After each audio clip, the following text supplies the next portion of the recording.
ನನ್ನ ಕಷ್ಟ ಎಷ್ಟು ಕಷ್ಟಪಟ್ಟು ನಮ್ಮ ಕರ್ನಾಟಕದಲ್ಲಿಯೇ ತೊಗೊಂಬರ್ಬೇಕು, ಇದೇ ನೆಲದಲ್ಲಿ ಇಗ್ಬೇಕು ಅಂತ ನನಗೊಂದು ಆಸೆ ಇತ್ತು. ಅದು ಪೂರ್ತಿ ಆಯಿತು. ಅದು ಪೂರ್ತಿ ಆಗ್ಬೇಕಂದ್ರೆ ಅದಕ್ಕೂ ಮನೆ ಬಿಟ್ಟೆ ಸರ್.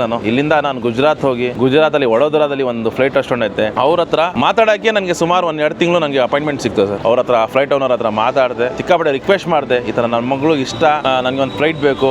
ಅಷ್ಟೊಡೆ ನನಗೆ ಈ ಜಾಗ ಸಿಕ್ತು. ಜಾಗ ಸಿಕ್ತಲ್ಲ, ಯಾಕೆ ಇಲ್ಲಿ ಮಾಡಬಾರ್ದು, ನ್ಯಾಷನಲ್ ಪಾರ್ಕ್ ಹತ್ರ ಐತೆ, ಸುಮಾರು ಹೋಟ್ಲ್ ಐತೆ ಈ ಲೈನಲ್ಲಿ, ಸುಮಾರು ಹೋಟ್ಲ್ಗಳೈತೆ. ಅವ್ರ ಮಧ್ಯದಲ್ಲಿ ನಾವು ಒಂದು ಓಪನ್ ಮಾಡಿ ಒಂದು ಒಳ್ಳೆ ಸಂತೋಷ ಆಗಿ ಒಂದು ಊಟ ಸೇವೆ ಮಾಡೋಣ ಜನಗಳಿಗೆ. ಬರೀ ನನ್ನ ಹೆಸರಿಲ್ಲ, ಇಡೀ ನಮ್ಮ ಕರ್ನಾಟಕ ಅದು ಹೆಸರು ಆಗ್ತೈತಲ್ಲ ಇದರಲ್ಲಿ. ಒಂದು ಫ್ಲೈಟ್ ತೊಗೊಂಬಂದಿದ್ರೆ ನೋಡಿ, ಇವತ್ತು ಸುಮಾರು ಫಾರಿನವರು ಬರ್ತಾರೆ ನ್ಯಾಷನಲ್ ಪಾರ್ಕ್ಗೆ.